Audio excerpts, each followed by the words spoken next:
I can't bring you to Christmas. My ex is coming and it'll be awkward. My GF told me after I bought her parents thoughtful gifts and planned to propose. So I left. Months later, she's spiraling that I'm with someone better. Alright, Reddit. This shit happened Christmas 2022, and my best friend said it would be a Reddit gold, so here we are. My girlfriend dumped me 3 days before Christmas, said she's bringing her ex instead of me, but that's not even the worst part. Here's what went down. I, 27 male, work in project management for a mid-sized company here in Ohio. Been living in the same city since college because why leave when you've got a decent job in your own place? Also got a decent truck that's actually paid off. Not the most exciting existence, but I'm stable and comfortable. The Silverado was my first real adult purchase. I bought it used from some farmer who'd babied it like his firstborn. Thing had 40,000 miles and a spotless maintenance record. Spent my first weekend installing a tonneau cover and upgrading the sound system because stock speakers sound like they're underwater. After a string of relationships that crashed and burned because apparently being too serious is worse than being a man-child, I'd basically given up on dating. I was focusing on work, hitting the gym, and restoring this 1987 Camaro I bought off Craigslist. Then my buddy Jake throws this barbecue in summer 2021, and I meet Andrea. This girl was everything I thought I wanted. Art teacher at the local elementary school, had this laugh that could stop traffic, wore sundresses that actually fit properly. We clicked immediately. She thought it was attractive that I had my shit together, owned furniture that wasn't from IKEA, and could plan a date that didn't involve splitting an appetizer at Applebee's. For once, someone actually appreciated the whole responsible adult thing instead of calling it boring. Dating Andrea felt different from the start. We're talking real future stuff. She'd mentioned wanting to meet my extended family, asked about my lease renewal, even joked about me needing a bigger place for when we move in together. She actually got excited about the Camaro project, which shocked me. Most girls I dated rolled their eyes when I talked about cars, but Andrea would bring me coffee while I worked in the garage and ask questions about what I was doing. She even helped me sand the rust spots off the quarter panels, wearing these cute overalls she'd borrowed from her mom. Her parents absolutely loved me from day one. Her dad Steve's this retired firefighter, total old school guy, who taught me how to properly season a cast iron pan and let me help rebuild his '76 Corvette engine. We'd spend Sunday afternoons working in his garage while drinking Budweiser and talking about everything from football to power tools. Dude became like a father to me. Steve's garage was basically automotive heaven, organized like a surgical suite with every tool labeled and hung in its proper place. Guy had a lift installed so he could work underneath cars properly, and a compressor setup that could power pneumatic tools all day. He'd inherited most of his father's tools from the 50s, these heavy American-made pieces that would probably outlast nuclear war, teaching me to rebuild carburetors and adjust valves while sharing stories about fighting fires and raising kids. Her mom Grace treated me like the son she never had, always sending me home with containers of leftovers, texting me links to articles she thought I'd find interesting, asking my opinion on everything from what color to paint the guest room to which lawnmower Steve should buy. When Andrea and I would visit for dinner, Grace would literally shoo her daughter away so she could show me her tomato garden or ask about my job. Grace had this massive vegetable garden that she treated like a science experiment. Row after row of perfectly organized plants with detailed charts tracking growth rates and harvest dates. She'd quiz me about soil pH and irrigation systems, like I was studying for finals. She'd pack me food to take home, started teaching me her canning techniques so I could preserve vegetables for winter. Even let me help redesign her greenhouse layout using my project management skills. They'd constantly tell Andrea how lucky she was, how I was one of the good ones. Steve would drop hints about marriage, and Grace was always making comments about how their future grandchildren would be so well taken care of. I genuinely loved these people. By October 2022, I was ready to propose. I had a $7,500 ring hidden in my sock drawer. The plan was Christmas dinner at their house. Propose during dessert with both families there, then celebrate. Everything mapped out perfectly. Come November, I decided to go full Christmas movie mode. My family always went hard on holidays, so it felt natural to start planning early. Plus, this was our first Christmas as a serious couple heading toward engagement. Had to make it count, right? Started coordinating schedules in early November. Made dinner reservations at this steakhouse Andrea mentioned wanting to try. Bought a green sweater because she said I looked good in that color. Even planned out the timing for gift exchanges so nothing would feel rushed. The steakhouse was this place called The Refinery that she'd mentioned after seeing it on some food blogger's Instagram. Made reservations for 7 p.m. on Christmas Eve. Prime time slot that I had to call 3 times to secure. Asked for their best table with a view of the city lights. Told them it was for a special occasion. Then I went into detective mode for the gifts. During Thanksgiving dinner, Grace mentioned her grandmother's china pattern exactly once. Something about wishing she could find more pieces to complete the set. Took me 3 weeks hitting up antique shops across 2 counties, but I tracked down 4 matching pieces. Steve casually mentioned this book about firefighting history during dinner, just in passing. Spent another week hunting down a first edition online. And for Andrea? I'd been saving for months to get her this professional art supply set she kept bookmarking, but would never buy herself. The Prismacolor Premiere set with like 200 different pencils and brushes. Nearly $1,000, but watching her eyes light up would have made it worthwhile. I had backup plans for everything too. What if it snowed and we couldn't drive to her parents'? What if the restaurant lost our reservation? What if her family's schedule changed? Looking back, maybe I went overboard. But that's how I show I care.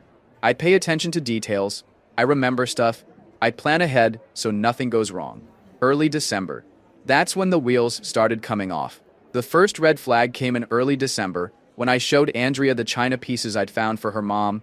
I was genuinely excited about tracking down these impossible-to-find pieces and laid them out on my kitchen table like some kind of treasure hunter showing off his loot. She barely glanced up from her phone, just went, "Oh yeah, that's nice," like I'd shown her a grocery receipt instead of something I'd spent weeks hunting down. "Your mom's gonna lose her mind when she sees these," I said, trying to get some reaction. Still scrolling Instagram. I brushed it off. She said work was stressing her out with parent-teacher conferences and holiday programs. Work stress seemed legit at first. Teaching elementary school during December is basically herding cats while they're hopped up on candy canes and Christmas excitement. She'd come over after work looking completely drained, complaining about helicopter parents and impossible deadlines for holiday performances. I'd make her dinner and let her vent about administrative BS while she graded papers at my kitchen table. Figured the phone obsession was just her way of decompressing. Then she started mentioning Jensen, old college friend who'd moved back to town for some startup job. At first it was innocent stuff like, "Oh, Jensen thinks I should travel more," or "Jensen says this town is too small for creative people." Whatever. People reconnect with old friends all the time. But then it became every conversation. Jensen this, Jensen that.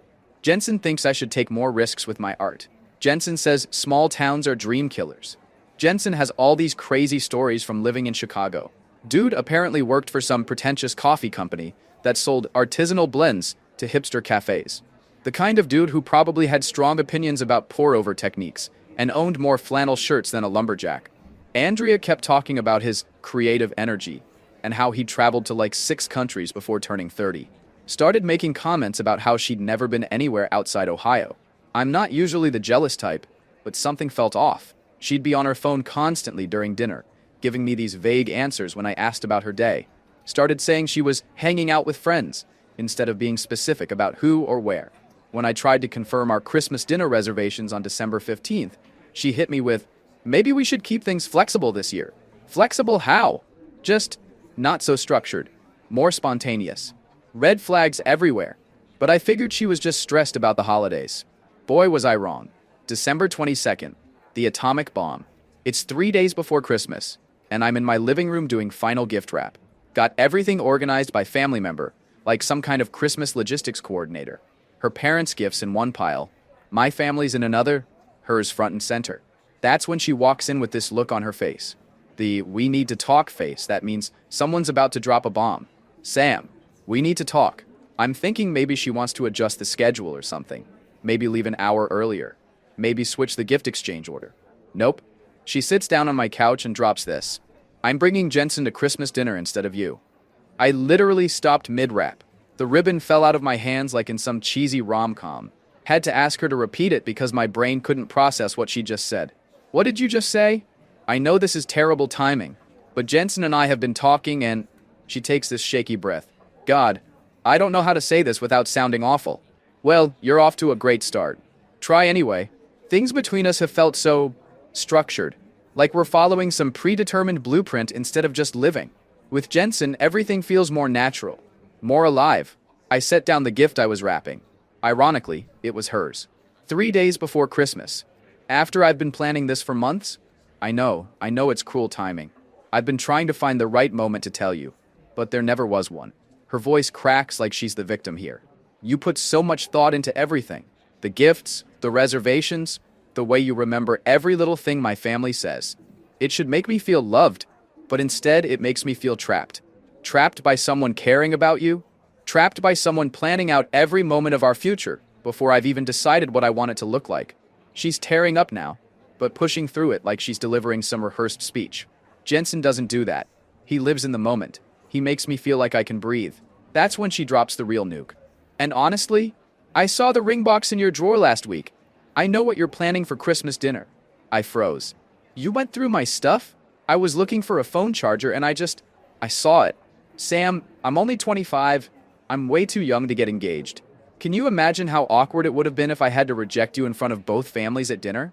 I'm actually doing you a favor here. I just stared at her. A favor. Yes. Can you imagine how humiliating that would have been? For both of us? This way we can both save face, and nobody has to watch a proposal get shot down in front of the turkey. Right. Very thoughtful of you. She's full on crying now. You're being sarcastic, but I'm genuinely trying to spare your feelings here. Jensen doesn't pressure me about the future. He just wants to enjoy what we have right now. And what about the gifts? The reservations? Your family expecting me? I'll handle my family. They'll understand. And honestly, maybe this is for the best. We clearly want different things, Sam. I need someone who doesn't have our entire life mapped out on a spreadsheet. Here's the thing. I could have fought for her. Could have pointed out that she seemed pretty happy about all my planning until Captain Spontaneous showed up. Could have begged her to wait until after Christmas. Could have asked why she was sabotaging everything we'd built. But honestly, something in me just snapped. Like when you're in a meeting and someone presents a terrible idea, but you're professional enough not to tell them they're an idiot. I stood up, gathered all the gifts I'd bought for her family into a neat pile, and set them on the coffee table. Give these to your parents. They deserve to have Christmas gifts even if I won't be there to watch them open them. She's looking at me like I'm some kind of robot. Sam, you're making this way harder than it needs to be. Nah, I'm making it exactly as hard as it needs to be. Went to my bedroom, got her overnight bag from my closet, the one with her spare clothes and toiletries, and handed it to her. Opened the front door and held it. Can we try to stay friends? She asks, while clutching her bag. I just looked at her. You made your choice, Andrea. I'm not going to argue about it, or help you feel better about screwing me over. More crying, but not the, I made a mistake kind. The frustrated, this isn't going according to my script kind. Yeah, well, welcome to the club. After she left, I sat there staring for about 10 minutes before my brain kicked back in. Called my best friend Liam and just said, I need to get out of here. Dude, what happened? You sound like someone just told you they're making another Matrix sequel. Andrea dumped me. 3 days before Christmas. For Jensen.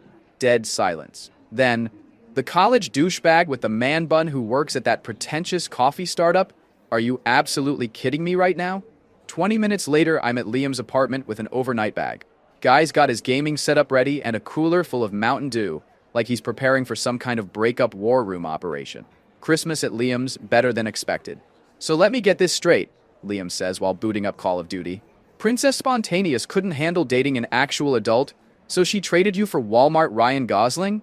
She said I was too structured, that I planned everything out too much. Yeah, God forbid someone remembers her birthday and doesn't live in his mom's basement eating Hot Pockets. Liam hands me a controller. Did you tell her about the ring? She found it in my drawer. Said she was doing me a favor by dumping me before I could propose. Liam pauses the game and just stares at me. Wait, what the hell? Are you serious? Her exact words. Bro, I've heard some delusional shit in my time, but that's Hall of Fame level crazy. He unpauses and immediately gets sniped by some 12-year-old. You know what this means, right? You just dodged a bullet the size of the Death Star. Imagine if you'd actually married someone who thinks caring about her is a character flaw. Liam's place was basically a bachelor pad museum. Massive 75-inch TV mounted on the wall, gaming chairs that looked like they belonged in race cars, and enough gaming consoles to stock a Best Buy. His kitchen consisted of a microwave, mini fridge, and coffee maker. Because why overcomplicate things? Dude had his priorities straight and zero shame about living like a grown-up kid who paid his own bills. We spent Christmas Eve gaming and eating pizza rolls while trash-talking random kids online. Every time I started getting in my head about the whole situation, Liam would drop some ridiculous comment about Andrea or make some joke that would crack me up despite everything. You know what's going to be hilarious? He said, around 2 a.m., while we're getting destroyed in some battle royale. She's gonna spend Christmas explaining to her family why you got replaced by a guy whose biggest accomplishment is probably running a Juice Cleanse Instagram account. That actually made me laugh. Her dad's gonna hate him. Dude, Steve's gonna eat that pretentious hipster alive. I give it 2 hours before he starts asking Jensen about his 5-year plan just to watch him squirm. Christmas morning, I woke up early anyway out of habit. Made coffee, went for a long walk around Liam's neighborhood, called my parents. They weren't even surprised about the breakup. Apparently they'd had reservations about Andrea, but didn't want to say anything while I was happy. She always seemed like she was looking for something else, my mom said. Like you were just a placeholder until something more exciting came along. Thanks for the heads up, Mom. My phone started blowing up around noon on Christmas Day. First it was Andrea. My mom keeps asking where you are and I don't know what to tell her. Then, Jensen is trying his best, but he doesn't understand our family traditions. By evening, the tea set you got my mom made her cry. She said it was the most thoughtful gift she'd ever received. Her parents started texting me directly around dinner time.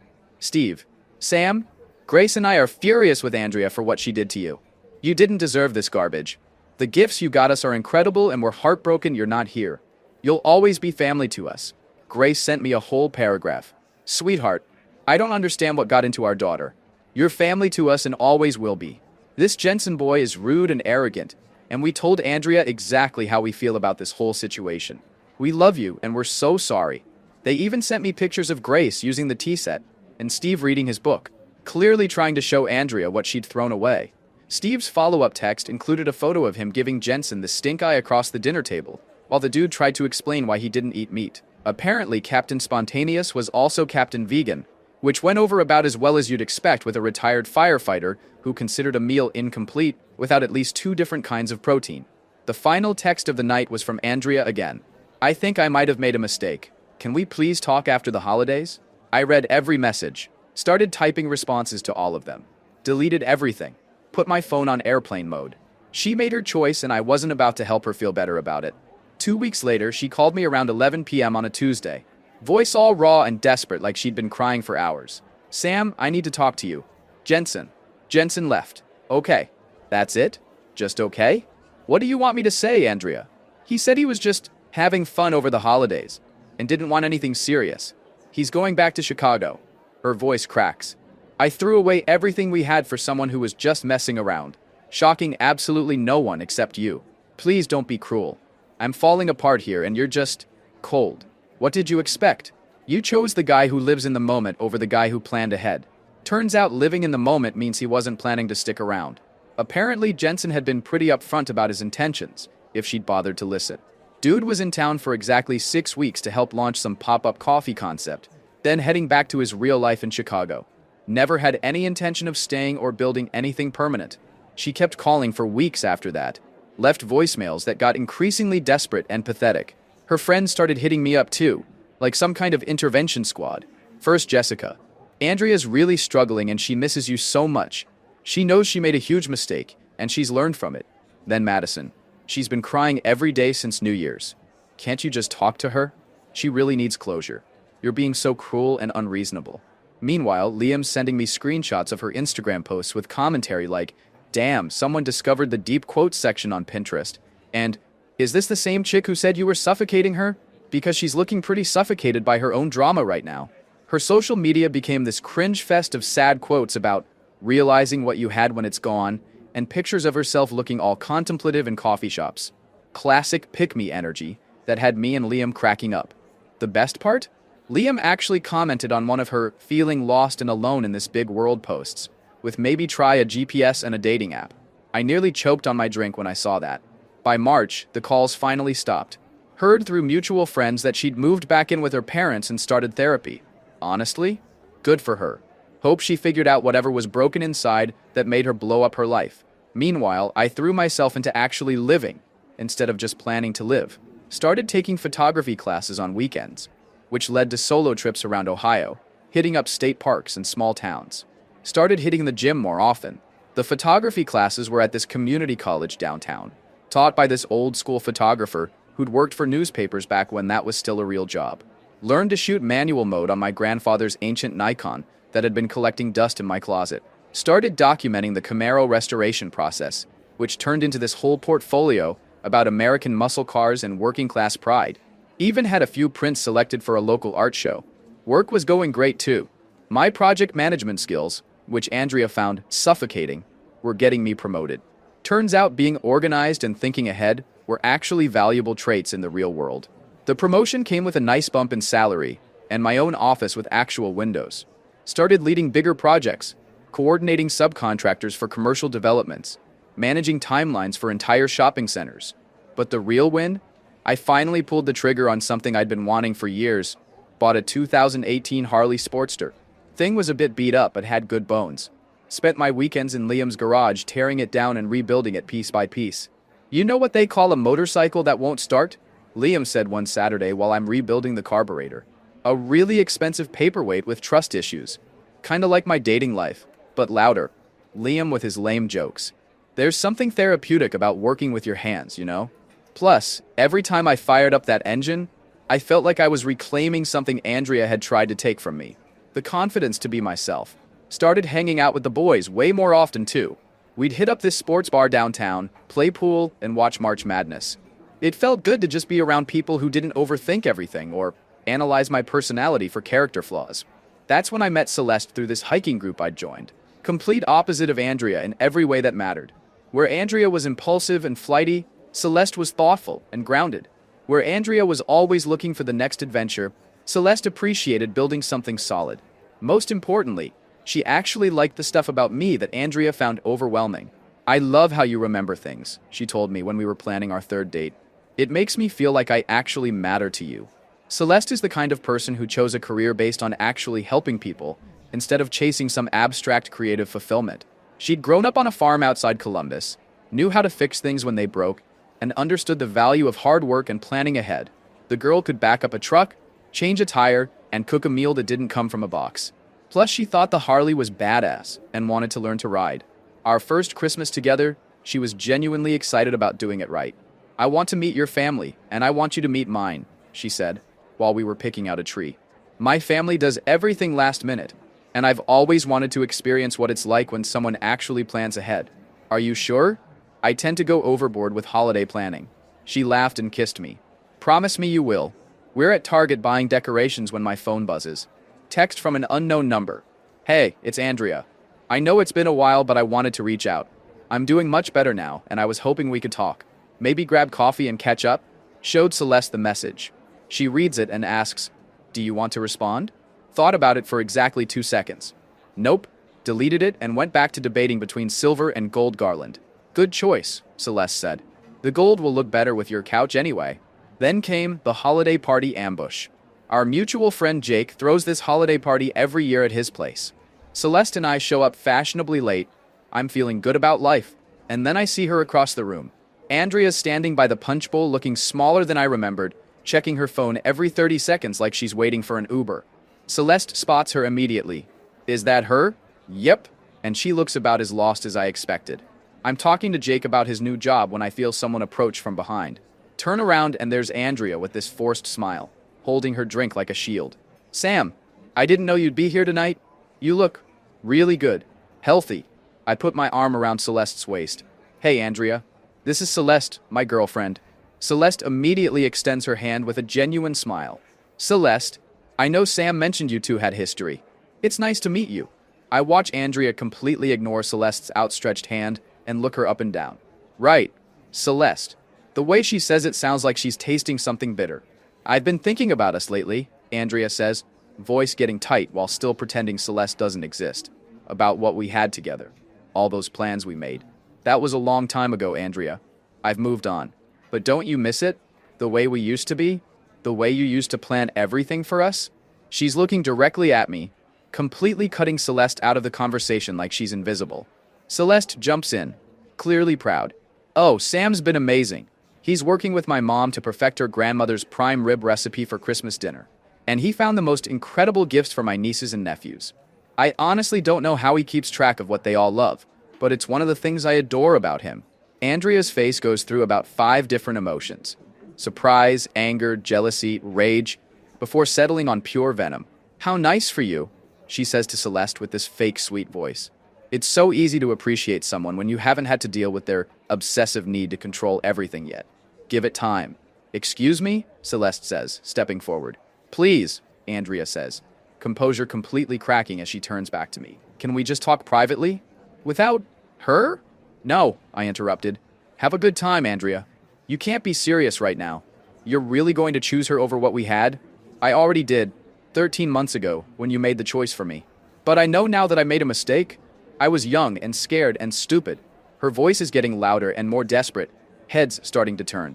You can't just replace me with some random girl. As Celeste and I start walking toward the exit, I turn back one last time. Next time you find someone who plans Christmas around you, maybe don't wait until 3 days before to tell them they're uninvited to their own proposal. That's when she completely lost it. Are you serious right now? She screams across the party, loud enough to stop every conversation. You're just going to walk away? After everything we had? The whole party goes dead silent. Celeste's squeezing my hand, and we keep walking. But Andrea's not done making a scene. She doesn't even know you like I do. She's just some rebound who'll never understand what we had. Her friends Jessica and Madison come rushing over from across the room, trying to grab her arms and drag her toward the door. Andrea, stop! You're making a scene, Jessica hisses. I don't care. He's making a huge mistake and everyone here knows it. As they're physically dragging her toward the exit, Madison shoots us this dirty look over her shoulder and says loud enough for half the party to hear. Wow, real classy, Sam. Bringing this random girl just to hurt Andrea. You actually downgraded in case none told you. Celeste squeezes my hand as we walk to my truck. Well, that was more dramatic than I expected. For me or for her? Definitely for her. She looked like she was watching her entire future walk away. Maybe she was. But that's not my problem anymore. Rest of the party was great once the drama cleared out. Made plans for New Year's Eve, talked about vacation destinations, just enjoyed being with someone who actually wanted to be there. Fast forward to summer, and life was honestly better than I could have imagined. The Harley restoration was complete. Liam and I had turned that beaten-up Sportster into something that belonged in a magazine. Every Saturday we'd cruise around Ohio, hitting up small towns and dive bars, just enjoying the freedom. You know what's funny? Liam said one weekend, as we're grabbing lunch in some town I can't even pronounce. A year ago, you were planning Christmas dinner with Crazy, and now you're out here living like a Springsteen song. Character development, bro. Celeste had moved into my place around April, and it was seamless. Girl could cook like she went to culinary school, actually wanted to hit the gym with me, and here's the crazy part. She never complained when I'd disappear to work on the bike or hang with the boys. She'd just smile and say, "Have fun, babe," then post some cute story about loving to watch me in my element. Her Instagram was basically a shrine to our relationship, but in a good way. Pictures of us hiking, me working on the Harley, us cooking together on weekends. She'd caption them with stuff like, "Watching this man follow his passions makes me fall in love all over again." And her friends would comment about how lucky she was to find someone who had his life together. That's when things got weird again. Turns out Andrea had been stalking our social media from fake accounts for months. Celeste started getting strange messages from random profiles with no photos, nothing directly threatening, just passive-aggressive stuff like, "Enjoy it while it lasts," and some people just steal other people's happiness instead of finding their own.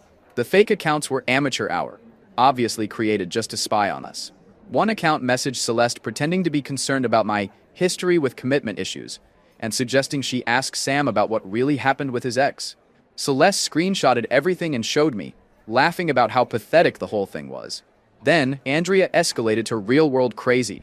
Started showing up at my work, just standing in the parking lot staring at the building like some kind of rejected rom-com protagonist. Security had to escort her off company property twice. She called my coworkers asking them to talk sense into me about making a huge mistake. Our office building has security cameras everywhere, so we had footage of her sitting in her car for hours just watching the entrance. Building security started recognizing her vehicle and would call me whenever she showed up. My boss asked if I needed time off to deal with a personal situation, which was embarrassing as hell. Here I am trying to maintain a professional reputation, while my crazy ex is turning my workplace into her surveillance headquarters. She even tried calling Liam. "Dude, your psycho ex called me last night," he told me while we're working on his car. "Wanted me to convince you that Celeste's not right for you, and you're making a terrible decision." I told her the only terrible decision was her showing up at your job like some kind of discount stalker. What exactly did she say? Oh, the usual crazy stuff. That Celeste doesn't really know you, that you're just rebounding, that you'll realize your mistake when the honeymoon phase ends. He grins. So I told her that at least Celeste doesn't need a restraining order to understand boundaries. The final straw came when she started harassing Celeste online. Came with those fake Instagram accounts to leave comments on our engagement photos, calling Celeste a placeholder and a rebound. Her flying monkeys Jessica and Madison joined in, commenting on our pictures with crying emojis and "this won't last" messages like a bunch of middle schoolers. Then she started leaving gifts on my porch. It was pathetic. White roses with notes like "remembering what we had" and "some love never dies." Celeste was getting genuinely freaked out, and honestly, so was I. Time to lawyer up. Got a restraining order that basically told her to stay 500 feet away from me, Celeste, my house, my job, and anywhere we might reasonably be expected to exist. Thought that would be the end of it. I was wrong. One Friday night in late February 2024, we're all at my place.